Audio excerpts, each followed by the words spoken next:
We're going to take a look at graphing this function. We're going to go about it in several pieces here. The first thing we're going to look at, talk about, is domain and range. The range of this function will be easily identified after we start piecing together the graph. The domain, however, can be found first by thinking about parent graphs. And the parent graph of this function would be this one right here, where you have the quadratic underneath. In this case, in this parent graph, we see graph right here, we can identify the domain of this by identifying what makes the denominator undefined. And so if we took x squared minus 2x minus 3 and set it equal to 0, because the graph will be undefined wherever this denominator equals 0. And if we could factor this, would be the quickest way I know to do it. We can have plus or minus, because this is negative. X and x will give me the x squared. Now the factors of 3, 1 and 3, I will put them in. I need to see if I can get a combination of negative 2. So 1 here, 3 there. If you're thinking about the full method, then we look for outer times outer, inner times inner. So this times this gives me negative 3x. This times this gives me a positive 1x. And if that matches the middle term, then we have factored it correctly. So since we have, let's erase this.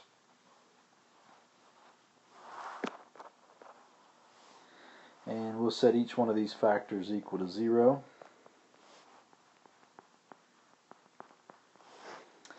And then x will equal negative 1 and x will equal to positive 3. So the domain of this function will be all x values except for x cannot equal negative 1 and x cannot equal positive 3. And we'll talk about vertical asymptotes in a little bit, but that's really what's happening. So the domain would be all reals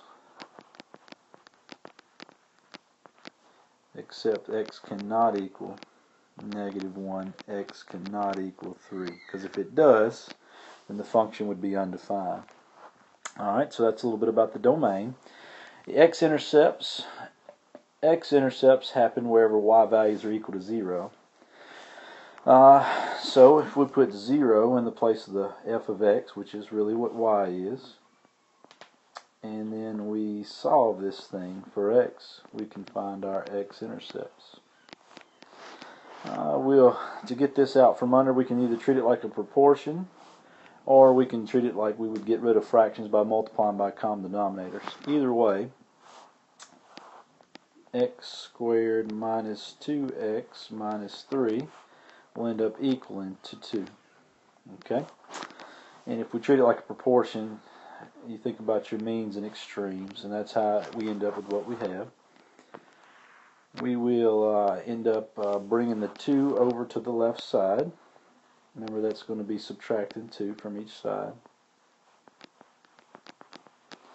And so we end up with x squared minus 2x minus 5 equals 0.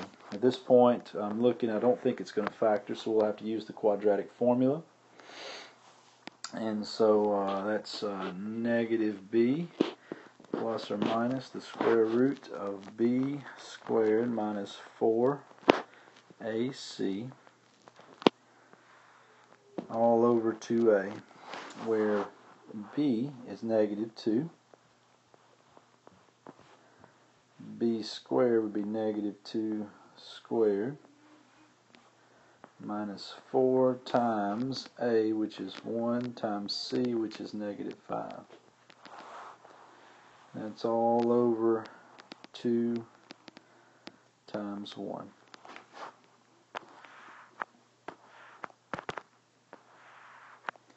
So we end up with a positive 2 plus or minus the square root of 4 plus 20 all over 2.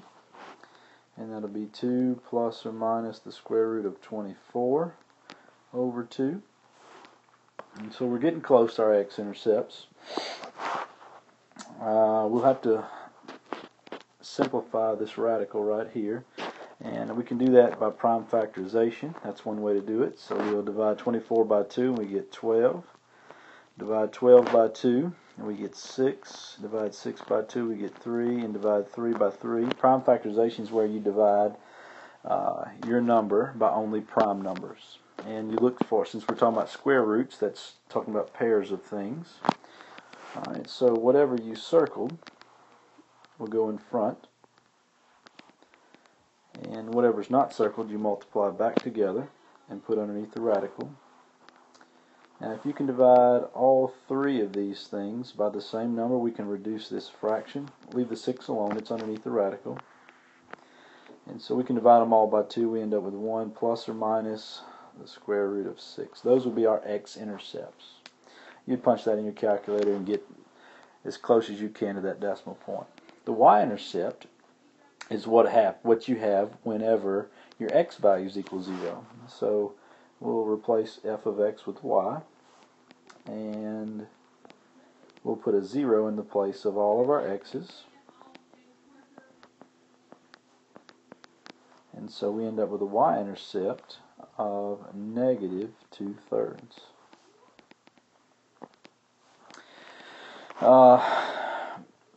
Vertical asymptotes occur wherever the denominator equals 0. So if we took x squared minus 2x minus 3 and set it equal to 0, we could go back to our very first work, on the very first one where we did this, and we found out that vertical asymptotes would occur at -1 and +3. So x equals -1 and x equals +3 are the vertical asymptotes. The horizontal asymptotes, we'll find a different way, and we'll look at exponents. So for horizontal asymptotes, here's an example. If we had x squared over x squared, if this were our function, if these exponents are the same, then your horizontal asymptote will be whatever the coefficients are. So y would equal to 1. If we had x squared over x, the top exponent is larger than the bottom one, then our horizontal asymptote would be y equals to, well actually we'd have none. So you would have no horizontal asymptote if the exponent on bottom is larger than the one on top. You would have y equals 0. So if we go back and we look at our problem, we see that there is no exponent on top, or you could say that was to the 0 power if you wanted to. And since the 2 right here is larger than the 0, we would say our horizontal asymptote would be y equals 0.